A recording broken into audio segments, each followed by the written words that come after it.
Okay, so I'm just gonna, I basically worked down a list of vocabulary that I continually create of words that I think they're interesting that non-natives will not know. So I'm happy to work through that. I'm also happy to go through the list that you prepared, Anjali, or find somewhere and posted on WhatsApp. Would you like me to go through that? Yeah, you can. Actually, I have found that in the newspaper. I just found it interesting. That's why I shared it with the group. Yeah, it is interesting. Yeah. I'm wondering how I could bring that up. That is okay. I mean, we can discuss that thing later also. Okay. Because I have actually gone through the words, and most of the words are like, I know the meaning of the words. So I have gone through that article, which was interesting. So that is okay. All right, that's fine. Right, so we'll start in the words. So let me just share, bring up my browser screen, and then I will share that.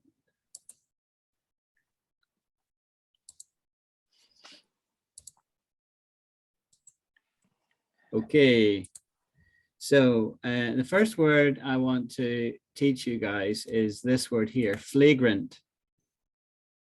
I'll just say to Antonio as well, I mean, feel free to like interrupt me, ask any questions. Okay. Because Anjali knows this, but my sort of philosophy is I'm going to teach you fairly advanced English, right? That's what my approach is. But in teaching you advanced English, it could be any topic, it could be geography, we could be talking about French, we can be talking about history, right? It doesn't matter what the subject is. We're interacting. Okay. And so you'll get practice both listening to a native speaker, and also articulating. Okay. And if you say something and it's not quite right, I'll be right on it, right? I'll be right on it and say, we would say that like this, or another way to say it, right? So on. Okay, nice.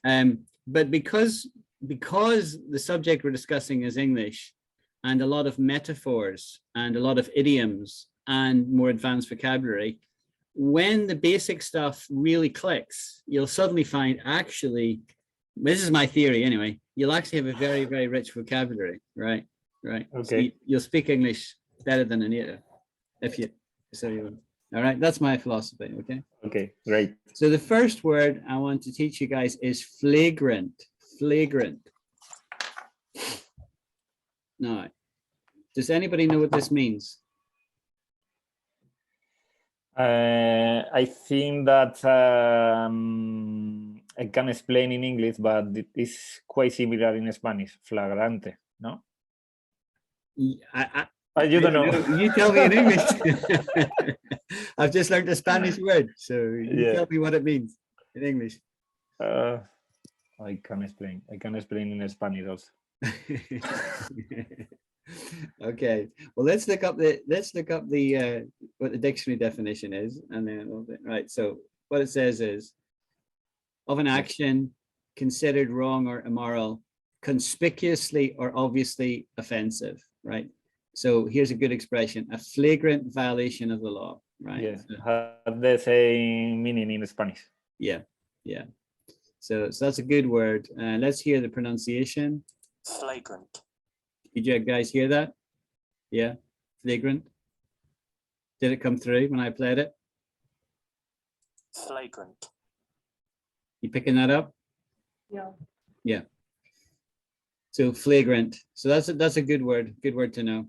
Okay, next word is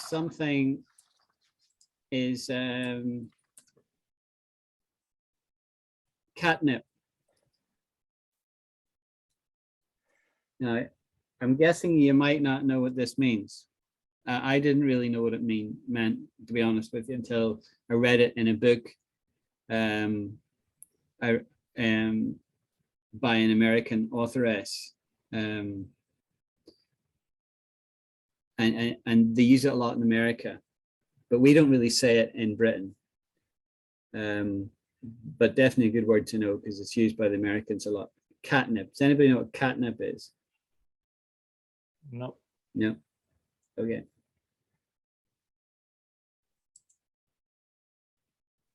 So first of all, physically what it is, and then how it's used in idiom, right? So it's a plant in the mint family with downy leaves, purple spotted flower, white flowers, and a pungent smell attractive to cats, right? Okay, so that's what it is physically. And basically cats go nuts for it, right? They'll just, they'll kill you to get to the catnip if they can smell it, right? So it's claws now. It's really, really loves it, right? So how it's used in English then is if something is described as catnip, right? It's described as just like unbelievably attractive, right? That's really what it means. Not in a beautiful sense. You wouldn't describe a woman as catnip, right? But you would catnip used in sentence.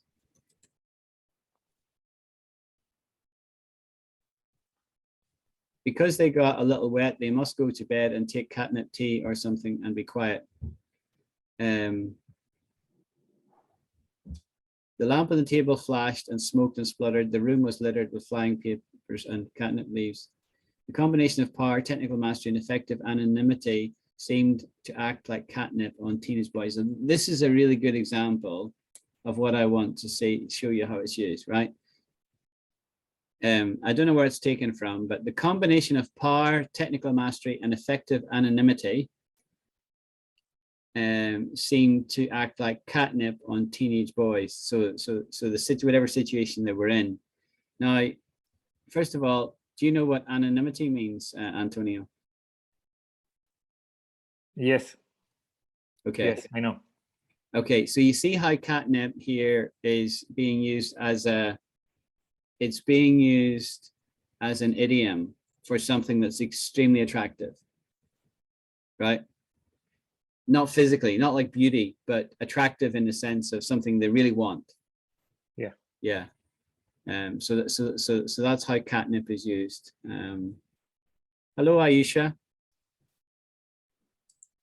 So she is my sister, actually. I've asked her to join the class. She's actually very unaware of the British accent around, so I don't know whether she would be able to understand it or not, but I have asked her to just join the class and be patient, just listen to it.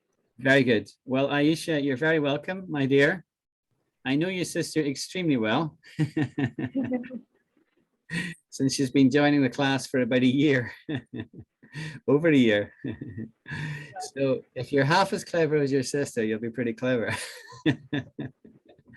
So Aisha, don't feel embarrassed to speak. And even if you have an accent, it's fine.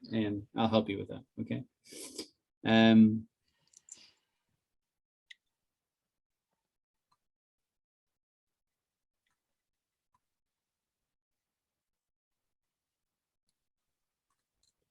Yeah, I can't find any good examples there, but that's how it's used. Okay, so that's a good word to know. Catnip, right? Catnip.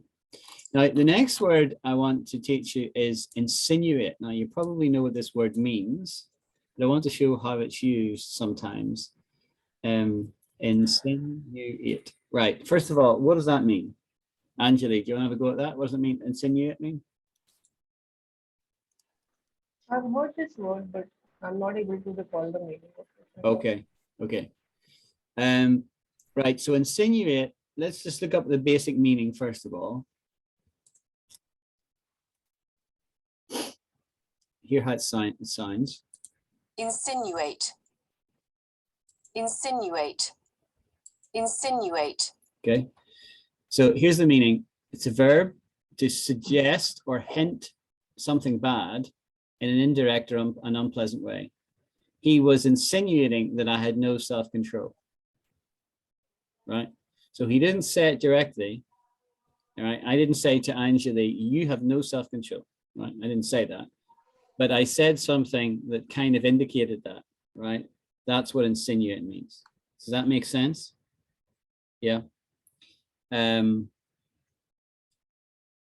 So that is the normal meaning, and I would say it's used like that in 99% of the time, right? However, this second definition is really interesting and something I only became aware of very recently, and I would say it's used 1% of the time. That's Alan's ballpark approximation. It's not used like this very often, but when it is used, it's very powerful. And I'll show you the sentence in a moment where I read it, right? Slide oneself or a thing slowly and smoothly into a particular place. So here it is, very physical here. I insinuated my shoulder in the gap, right?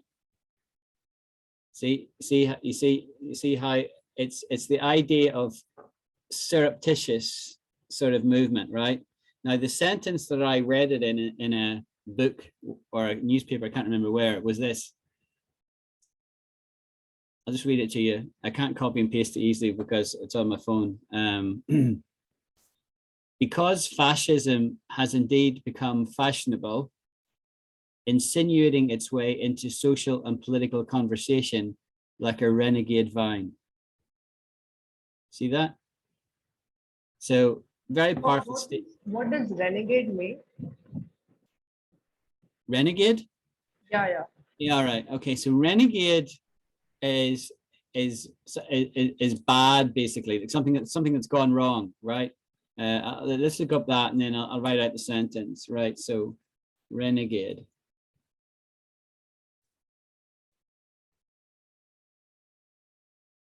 A person who deserts and betrays an organization, country, or set of principles. An agent who later turns out to be a renegade. Having treacherously changed allegiance. So this idea of treachery, right, is very strong here in this whole concept of renegade or becoming a renegade. Johnson had renegaded from the Confederacy. Let's hear it. Renegade.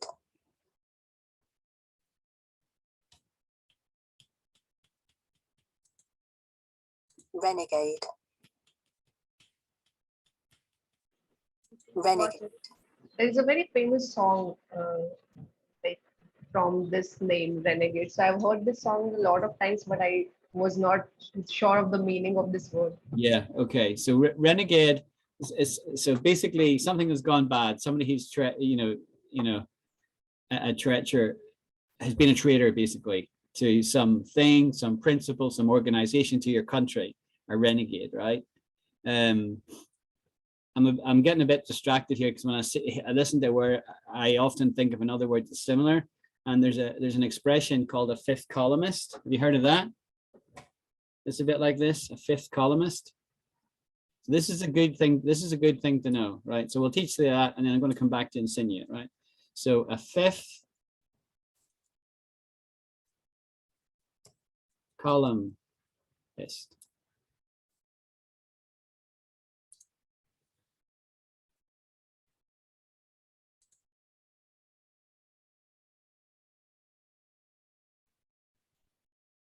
A group within a country at war who are sympathetic to or working for the enemy.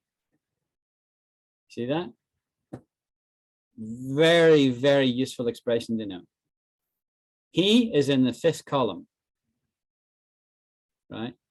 So, like if you think of the Second World War, the French resistance, they would purport to be farmers and working the land and doing all sorts of innocuous things. Innocuous means harmless things like coffee shops. But at night they were running guns and getting people out of the country and communicating, again, working against the Germans, right? So a fifth column is you're inside something, but you're working against what you're inside, right? So you can see how I got to that from renegade, right? So a fifth columnist wouldn't be known, right? Where a renegade probably would be known, would be identified. Does that make sense? Yeah, okay. Right, so let's go back to insinuate then. So this sentence, right? I'll just write it out here. It was really a really good book. Who's it by? Let's just look up the book. It's Fascism, a Warning. Madeleine Albright. Do you know who she is? Madeleine Albright. She was the first female Secretary of State of America. And she was the Secretary of State for when Clinton was Prime Minister. She died fairly recently. Amazing woman, Czechoslovakian originally, was in Britain during the Second World War, then returned with their family to Czechoslovakia after the Second World War, because they were Jewish, and so they ran to Britain to escape the Germans. And then after the Second World War, the communists moved in, so they had to escape again. So they went to America. And so she grew up in America and became the Secretary of State. Remarkable, remarkable woman, right? And I'm reading this book by her called Fascism, A Warning, and she traces the history of Mussolini and Hitler and all the way to Trump. It's a fascinating read. It's very, very good. Now, here's the sentence that she said, right? I'll just write it out so we've all got it clearly, right? Because fascism has indeed become fashionable, insinuating. So here's how it's used, right? Insinuating its way into social and political conversation like a renegade vine. Now, that sentence really impressed me, right? That is a bit annoying. You can't really see it all there. Control A, copy. Let me find Notepad. There we go. I'll paste it in here so you can see the whole thing. Right, there you are. Because fascism has indeed become fashionable, insinuating its way into social and political conversation like a renegade vine.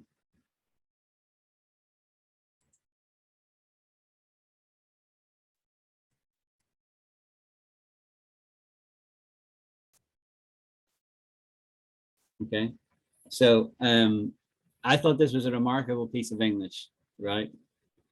There's several allusions here, like a vine and a renegade vine, one that's going wrong.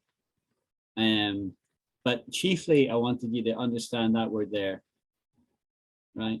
Insinuating, right? So she was saying that fascism had actually become fashionable. Right. Has everybody got that? What that means? Any questions? Yes, I got it.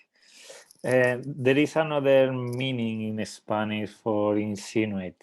It's like when you like somebody, yeah, you try to say like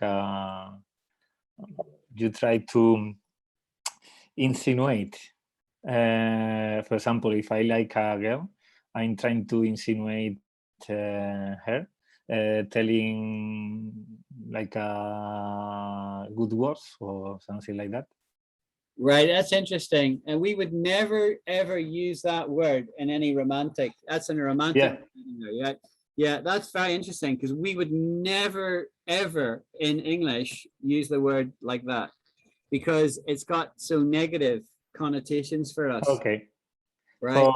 For in Spanish, you can say, I think that Maria insinuated me. Very interesting. That's good to know. I'll bear that in mind. That is very interesting. Yeah. What would we say there? We would say, if I was speaking in slang, I would say, Maria has the hots for me.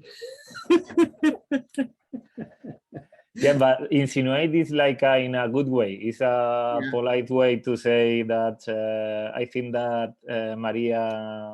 I get it. Yeah. So we would say Maria fancies me. Okay. That would be the normal way, right? Yeah. Maria fancies me. Yeah. But you can say this in English. No, this is like insinuate. This like you can use in this way. No, it's Yeah, but would never say insinuate. Yeah, Like okay. they would look at you completely blind because we Okay. would never use it in that way. okay. Right. Right. So you see how that here it's got very much negative connotations, very negative, where this is very positive, right? Yeah. So okay, I've learned something there. Okay, so that's insinuate. Right. Now, next word I want to look at is closet, right? Right. First of all, what is a closet?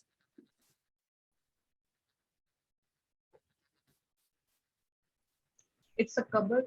Right. Correct. So very simple, right? A cupboard. However, if you describe somebody as a closet something, a closet Muslim, what would that mean? Sorry, a closet what? Muslim. Okay. I want to know, like I read this recently, right? So I think that I'm gonna try to explain. I think that you say like a closet Muslim is a person who had a strong, how do you say, thinking about the like I don't know how I can explain. okay, So, that's fine. It's no problem. I know the meaning, but it's difficult to me to explain. Yeah, that's fine. I will give it a try. Actually, I came across this term a lot when LGBT in India, like very recently, we have passed this law LGBTQ. Yeah. And after that, there were so many people who were coming out of closets. So first time I read this term there. So if somebody is a closet Muslim, we would say that person might practice whatever his religion is, but he is not actually showing it off to the world or something like that. Correct. Absolutely, 100%. Right? The opposite is the open mind, no? Well, it's not placing a judgment on it. What it's saying is, Anjali had it perfectly, right? Because she's using it in the context of LGBT, right? Because lots of people are that way inclined, but don't want others to know, right? They don't want others to know. So therefore, you would say that they're it's described as closet behavior. Similarly here, so somebody, I'll tell you who it was, and it will make sense in a minute. Somebody described somebody as a closet Muslim. In other words, he's really a Muslim, but he doesn't want to tell anybody he's a Muslim, or he has Muslim sympathies. So they describe him as a closet Muslim, right? As opposed to an open Muslim, right? Like somebody can be, closet gay, or they could be openly gay, right? So the idea of closet is you're hiding it. You're hiding something is the idea. Now, this was used to describe Barack Obama, right? Whether it went from his name or the fact that, he had a black father. Yeah, I think he had a black father and a white mother. But, and a name like Barack Obama, he must be a Muslim, right? He wasn't, right? But some people, his enemies politically, would have described him like that.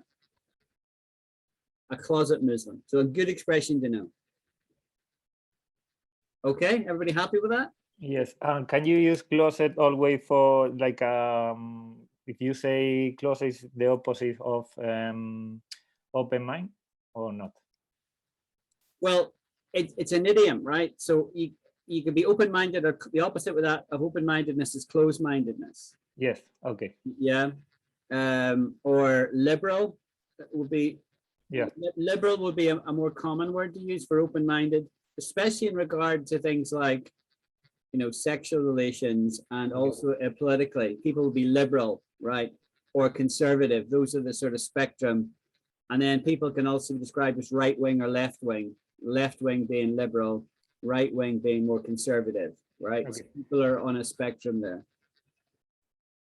Closet, strictly speaking, is a cupboard, as Anjali said, right? It's just a closet. So I keep my clothes in the closet, right? I keep my bits in the office in a, you know, in a little closet by my desk or whatever. So it's just always used, it's used idiomatically here and in many situations, right? So somebody, it's where you put things where people can't see it. And if you're described as a closet something, you're saying that person is really X, but they don't want anybody to know that they're X, right? Okay, now, and a similar word to closet, right, is the word, this word, right? Now, first of all, pronounce it. Anjali, pronounce that word. Which is the word? Are you not seeing the screen? See, I don't know. The screen is actually closed for me or something like that. It's fifth column for me. It happened to me too. We stay now watching the fifth column. Yeah. So my bad, right? My bad. So I should be sharing. Let me stop share. Share screen. And I want to share that and this. Now share. Now, if I go to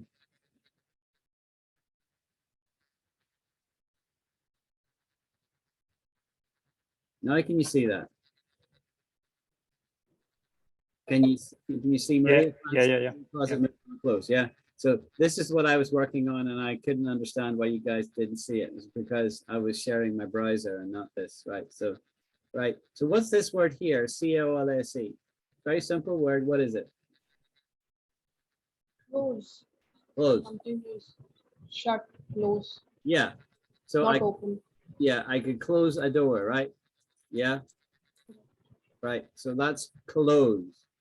Close, right? Now, here's a different word, right? It's spelled the same, but it's pronounced differently, right?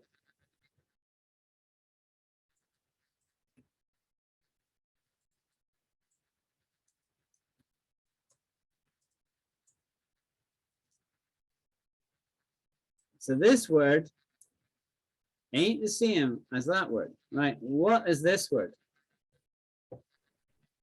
She's sitting near to me, very, Yes. not far, very near. Exactly. Pronounce it though. Pronounce it. I guess it's the same pronunciation. Maria was sitting close to me. That's how I pronounce it.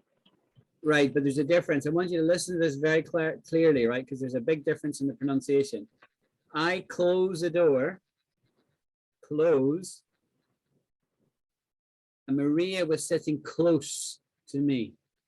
You hear the difference? Close and close. Close and close. You hear that? I close the door and Maria was sitting close to me. So this emphasizes the sibilance in the S more. Close, sibilance, right? So I don't close the door. I don't close the door. I close a door. Close. Close.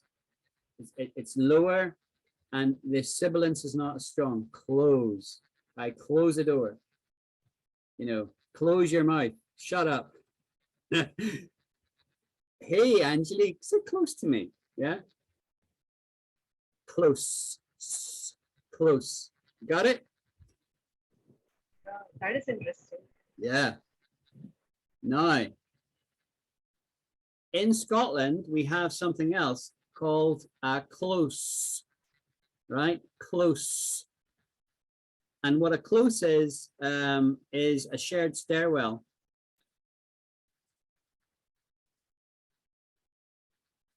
In an Edinburgh or a Glasgow tenement, right? So a tenement,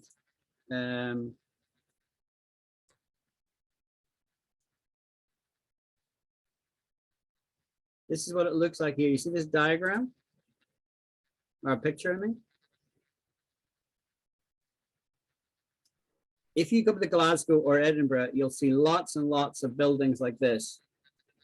So before we had high rise, these were all built around about the turn of the century. And there are 3 or 4 stories high. And there's no room for any parking because it was long before people had parked cars. And they're built with sandstone. And these are called tenements. Now the entrance, when you go in, here's an entrance here. If you go in the entrance, you'll find a door to the left and a door to the right. And then you'll go upstairs and then a door to the left and door to the right, right? And that stairwell is called a close. A close. Okay? A close. The staircase is known as close. Repeat? The staircase or the stairway? Yeah. The whole stairwell, right? So from the end, the stairs, and to the top, all of that is called the close. Okay. Anjali lives in the same close as me. Do you know Anjali? Yes, she lives in the same close as me. Close. Sibilance. Close. You got that? Yeah. Now, the final one is this one. I don't like the weather today. It's very close. Close weather. And what close is humid. Hot and humid. We in Britain, and particularly Scotland, will describe it as close. Close. Close.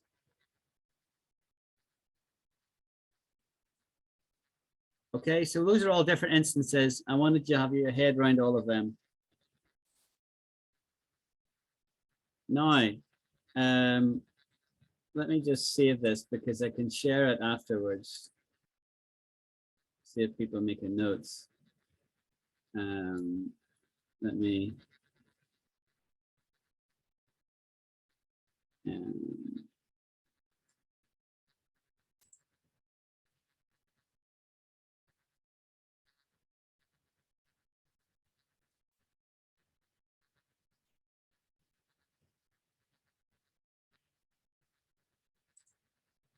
I'll share this afterwards in the group.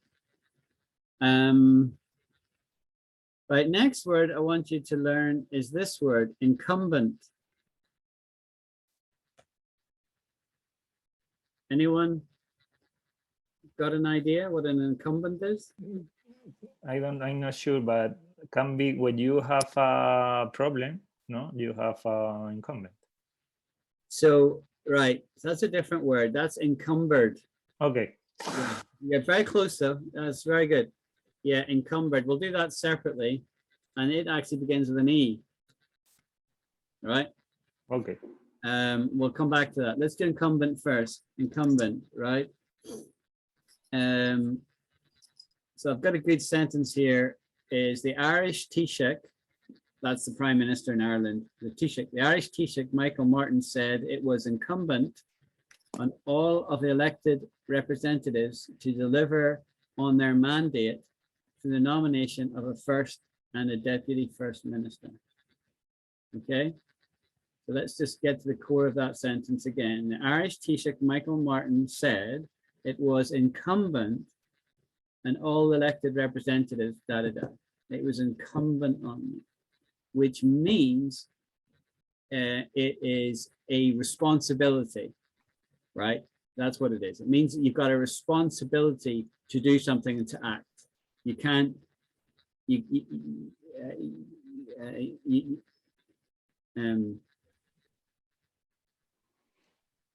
it's like you're not being forced to act. You're not being forced, nor are you really choosing of your own volition. You're choosing, you have to do something because of the circumstances you're in. It's your responsibility to act. That's what incumbent means. Now let's look up the dictionary definition.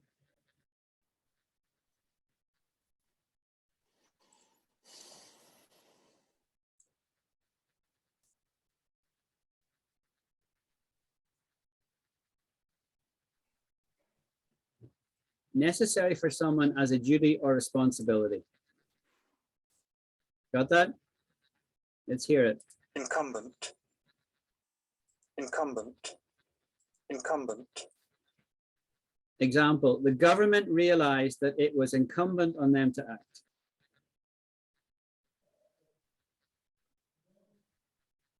Of an official or regime currently holding office, an annual event at which the incumbent president, so the one who is president, traditionally delivers a speech poking fun at himself, right? So,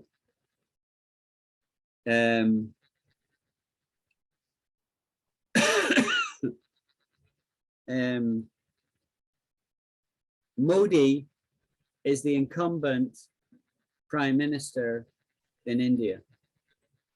Yeah. He didn't do bad for a guy who sold tea once, yeah. Of a company having a sizable share of the market, powerful incumbent airlines. So those that there are in place. You can see that that meaning is very similar to here, except in the second definition, it's got to do with a person in an office, in some form of office. He's a prime minister, or she's the Lord Mayor of a town, you know, that kind of thing. But here it's got to do with companies being in place in a senior position, right?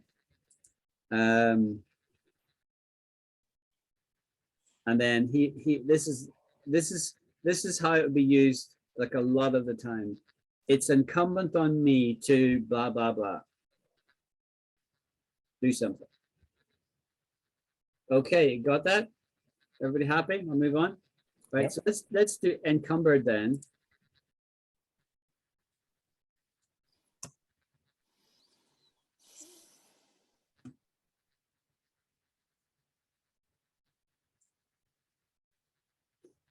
Encumber, let's hear it. Sounds the same. Encumber. See, it sounds identical. Encumbered past tense or encumbered past participle. Restrict or impede someone or something in such a way that free action and movement is difficult. She was encumbered by her heavy skirts. When I traveled from Edinburgh down to London last week, I was encumbered because I had brought my bicycle and I had my laptop and I had a case of clothes. So I was really encumbered. Encumbered. Encumbered. Everybody happy with that? Yeah, sure. Okay. Right, here's a really good word. Let me just write that word down here. Yeah, we've written it down, that's fine. The next word I want to do is this word. Right, what does that mean? I don't expect you to know, Antonio, but Anjali? Nope. Nope. See, I'm good at picking the words, aren't I? Because your English is absolutely first class for a non-native, right? Really first class. Right, this word is, first of all, how it's pronounced. It's pronounced banal, not banal, right? But banal, banal, okay? Banal. And this means something is uninteresting, right? To be described as banal would be the worst thing in the world, right? You never want to be described as that. So let's define this word, yeah.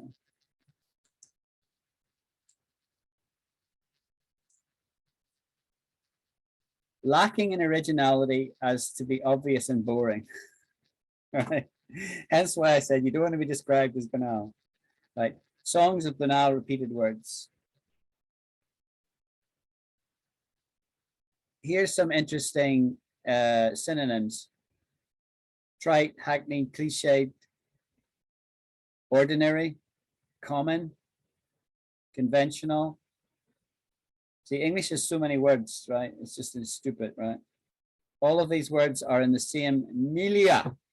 The same milieu. Are we clear what banal means? banal, banal, banal, Yeah.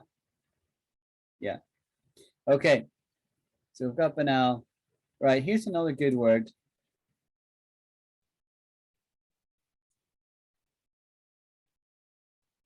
Beleaguered.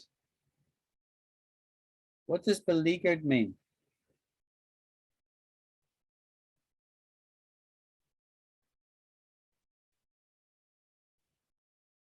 No idea. Okay. Let's hear it pronounced properly. beleaguered, Beleaguered. Adjective, in a very difficult situation of a place surrounded by armed forces, armed to capture or force surrender, besieged. He led a relief force to aid of the beleaguered city. Okay. So it's a really, really difficult situation somebody is in if they're beleaguered, if they're described as beleaguered. Now, I will show you the sentence that I read this in recently, which made me think I'm going to share it, right? He added that beleaguered Russian troops had sabotaged their own equipment and even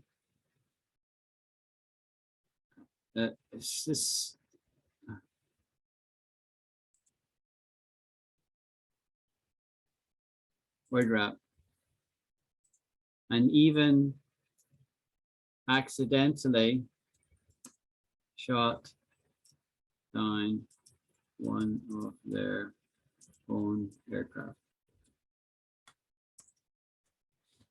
Okay, beleaguered Russian troops had sabotaged their own equipment and even accidentally shot down one of their own aircraft, right? So you can see how beleaguered is used there, right? So they're in a very, very difficult situation.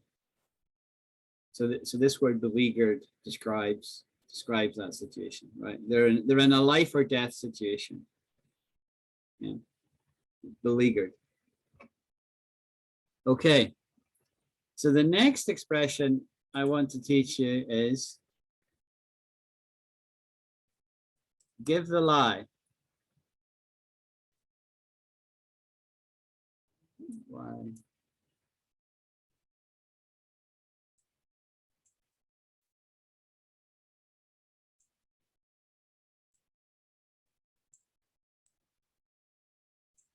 Okay.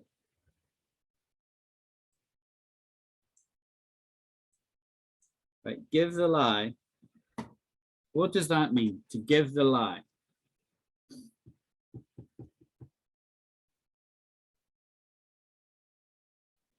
No idea. No idea? Okay. This is a good one to know. Many may have little left to come back to. President Putin claims he is not targeting civilian areas, but the destroyed homes of Irpin give the lie to that. So you can see this is a real sentence. I read this, in the newspaper or something like that, right? There's the expression. So the situation gives the lie to that, meaning that what this individual is claiming is a lie, right? It's totally wrong. And the situation proves that, and so it gives the lie. That should be gives the lie to that. Give the lie or gives the lie.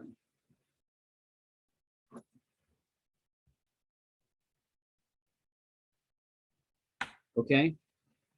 This is advanced English, guys, right? But so I want you to know that expression, right?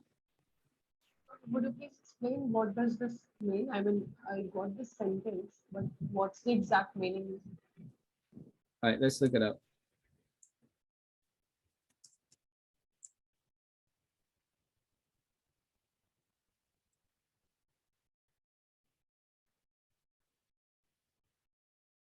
To show to be inaccurate or untrue, to accuse of lying.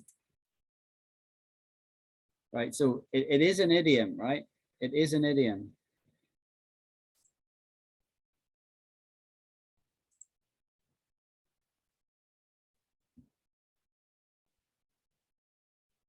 To refute or counter something. Her somber demeanor gave the lie to her statement that she was doing great. How are you doing, Anjali? I'm doing great. But you're all sad and, you know, so your demeanor, how you look, how you are coming over, how you're speaking, your behavior, your demeanor is giving a lie to the fact that actually you're not doing so well right now. You've got some problems that you maybe don't want to share. Make sense? This is advanced English, right? So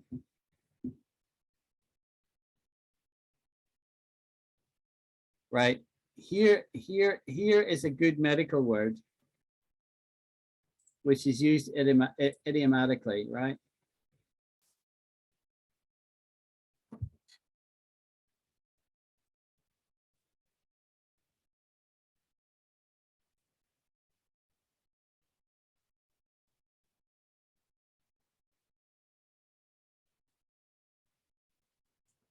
Metastasized. You come across that word? It's used medically in the situation with cancer in the body.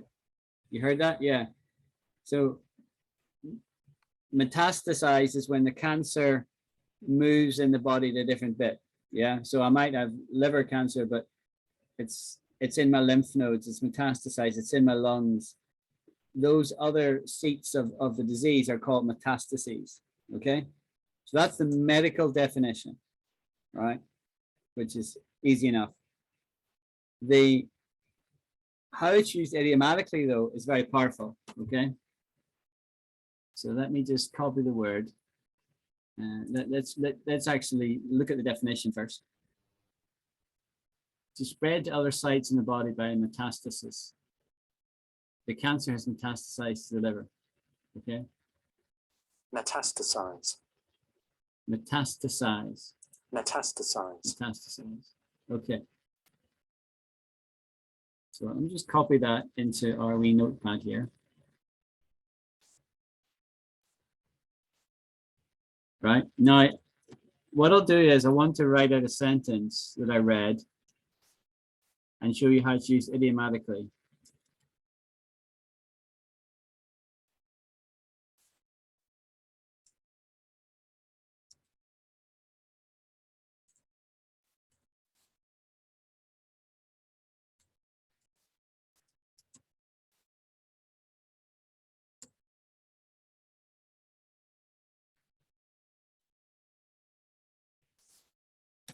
So again, a sentence I read recently, but it also metastasized into something so dramatically big, bigger than just his strategy. So there it's used idiomatically to describe a change in circumstances where something blew up and was out of control. Because basically when cancer is metastasized, there's nothing they can do, right? They can give you treatments to prolong your life, but they typically can't address it. It's my understanding. So this describes a situation, nothing to do with a medical situation at all. It's simply describing a situation that has sort of grown, you know, and it's a real problem. Make sense, Anjali? Yes, sir. Antonio? Yes, sure. Yeah. Okay. Well, listen, we're just coming up to the hour now, so I want to sort of call it quits there. The next word I was going to do was also the sentence is a bit longer, so I'll need to figure out a way I can copy my notes. I don't want to sort of write it out, but it's cauterized, which is another medical term that is used idiomatically a lot. Cauterize. We'll teach you that next time. And carry on from there. So I hope you find that fun. Next class is Sunday. It's at 9 o'clock, so it's too late for you, Anjali, except that you're a mad woman. Thanks for the compliment. I'll consider it as a compliment. And knowing you, you'll probably join at 1 in the morning or 1:30 in the morning. Anyway, it's really, that one is really designed for my Latin American girlfriends, but you're welcome to join always. It would be 10 o'clock for you, Antonio. It's up to yourself if you want to join that, but another class just like this on Sunday night, and I'll put the link in the group chat. Okay, Alan, thank you very much. I really enjoyed. Okay, great. Thanks everyone. Have a good day. Yeah. See ya. Bye. Bye. Bye. Bye, everyone. Bye, Anjali. Bye.